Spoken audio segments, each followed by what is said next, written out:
Hi! అందరికీ నమస్తే అండి. నేను మీ ధన. ఈరోజు వీడియోలో చాలా సింపుల్ అండ్ చాలా టేస్టీగా క్యాలీఫ్లవర్ ఎగ్ కర్రీని ఈజీగా తయారు చేసుకుందాం. ముందుగా క్యాలీఫ్లవర్‌ని చిన్న ముక్కలుగా కట్ చేసుకోవాలి.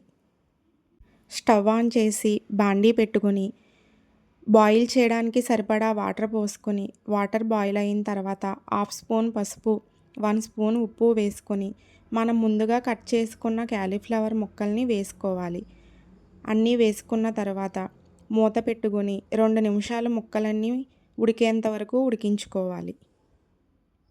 2 నిమిషాల తర్వాత మూత తీసుకొని ముక్కలు కొద్దిగా మెత్తగా అయ్యే వరకు ఉంచి స్ట్రైనర్‌తో వేరే బౌల్‌లోకి ఉడికిన ముక్కల్ని తీసుకోవాలి. వేరే గిన్నె తీసుకొని 3 స్పూన్స్ ఆయిల్ వేసుకొని ఆయిల్ హీట్ అయిన తర్వాత 4 పచ్చిమిర్చి మధ్యలోకి చీల్చి వేసుకోవాలి. కొద్దిగా కరివేపాకు వేసుకొని వేగిన తరువాత చిన్న ఉల్లిపాయలను చిన్న ముక్కలుగా కట్ చేసుకొని వేసుకొని ఉల్లిపాయ కొద్దిగా వేగిన తర్వాత 2 చిన్న సైజు టమోటాలను చిన్న చిన్న ముక్కలుగా కట్ చేసుకొని వేసుకోవాలి. ఒకసారి కలుపుకొని మూత పెట్టి మగ్గేంత వరకు ఉంచుకోవాలి. 1 నిమిషం అయిన తర్వాత మూత తీసి ఉల్లిపాయ, టమోటా మగ్గిన తర్వాత నాటు చిక్కుడు గింజలు ఉన్నాయని నేను వేసుకుంటున్నాను. అవి ముందుగా ఉడికించి పక్కన పెట్టుకున్నాను. అవి వేసుకొని ఒకసారి కలుపుకొని మూత పెట్టుకొని 1 నిమిషం మగ్గించుకోవాలి. మూత తీసి చిక్కుడు గింజలు మగ్గిన తర్వాత మనం ముందుగా ఉడికించి పక్కకు తీసుకున్న క్యాలీఫ్లవర్‌ని వేసుకోవాలి. క్యాలీఫ్లవర్ ఎక్కువగా స్మెల్ వస్తుంది కాబట్టి ఈ కర్రీ ఎక్కువగా ఇష్టపడరు ఎవరు.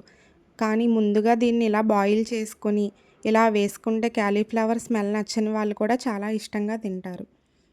అలా క్యాలీఫ్లవర్ వేసుకున్న తర్వాత మొత్తం అన్నీ మిక్స్ అయ్యేలాగా ఒకసారి కలుపుకోవాలి. కలుపుకొని మూత పెట్టుకొని 2 నిమిషాలు మగ్గేంత వరకు ఉంచుకోవాలి. 2 నిమిషాల తర్వాత మూత తీసి ఒకసారి బాగా కలుపుకొని క్యాలీఫ్లవర్ ముక్కలు బాగా మగ్గాయో లేదో ఒకసారి చూసి మగ్గిన తర్వాత 2 స్పూన్స్ కారం వేసుకోవాలి. మీకు కారం ఎక్కువగా కావాలనుకుంటే ఇంకొక స్పూన్ వేసుకోండి. అలాగే 1 స్పూన్ ఉప్పు వేసుకొని ఉప్పు, కారం క్యాలీఫ్లవర్ ముక్కలకు బాగా పట్టేలాగా మిక్స్ చేసుకొని మూత పెట్టుకోవాలి. మూత పెట్టుకొని 2 నిమిషాలు ముక్కలు బాగా మగ్గేంత వరకు ఉంచుకోవాలి. తరువాత మూత తీసి క్యాలీఫ్లవర్ బాగా మగ్గిన తరువాత ఒక చిన్న గ్లాస్‌తో హాఫ్ గ్లాస్ వాటర్ పోసుకోండి. వాటర్ పోసుకోవడం వల్ల గుడ్లు కొట్టిన తరువాత కర్రీ నీచు వాసన లేకుండా ఉంటుంది. మూత పెట్టుకొని 1 నిమిషం కర్రీ ఉడికించుకోవాలి. 1 నిమిషం ఉడికిన తరువాత కర్రీని ఒకసారి కదుపుకొని మనం మధ్యలో గుడ్లు కొట్టుకుని వేసుకోవడానికి వీలుగా కర్రీనంతా ఒక సైడ్‌కి తీసుకోవాలి.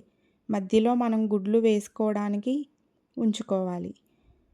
నేను ఇక్కడ 3 గుడ్లు తీసుకుంటున్నాను. మీరు కావాలంటే 4 లేదా 5 తీసుకోవచ్చు. ఎగ్స్ వేసిన తర్వాత మనం ఎగ్స్‌ని కదపకుండా 1 నిమిషం మూత పెట్టుకొని అలా ఉంచుకోవాలి. మూత తీసి ఎగ్ బాగా మగ్గింది కదా! ఇప్పుడు ఎగ్‌ని, కర్రీని బాగా మిక్స్ అయ్యేలాగా కర్రీ, ఎగ్ అంతా కలిసేలాగా కలుపుకోవాలి. అలా కలుపుకున్న తర్వాత ఒకసారి మూత పెట్టుకొని 2 నిమిషాలు అంతా మగ్గించుకోవాలి. మూత తీసి ఒకసారి కలుపుకోవాలి. కర్రీ అంతా బాగా దగ్గరికి వచ్చింది కదా! ఇప్పుడు ఈ స్టేజ్‌లో ఒకసారి మనం కర్రీ చెక్ చేసుకొని టేస్ట్ సరిపోయిందో లేదో చూసి నాకైతే కొద్దిగా సాల్ట్ పడుతుంది. నేను ఒక హాఫ్ స్పూన్ సాల్ట్ వేసుకుంటున్నాను. సాల్ట్ వేసుకొని ఒకసారి కలుపుకోవాలి. కలిపిన తర్వాత ఫైనల్‌గా కొద్దిగా కొత్తిమీర వేసుకొని 1 నిమిషం మూత పెట్టి మగ్గించుకోవాలి. చాలా సింపుల్‌గా అలాగే చాలా టేస్టీగా క్యాలీఫ్లవర్ ఎగ్ కర్రీని ఈజీగా చేసుకున్నాం. మీరు కూడా ఇదే విధంగా ఒకసారి ట్రై చేయండి. మీకు కూడా డెఫినెట్‌గా నచ్చుతుంది. ఈ కర్రీ మీకు నచ్చినట్లయితే కామెంట్ చేయండి. నా ఛానల్‌ని సబ్స్క్రైబ్ చేయండి. Okay bye. మళ్ళీ నెక్స్ట్ వీడియోలో కలుద్దాం.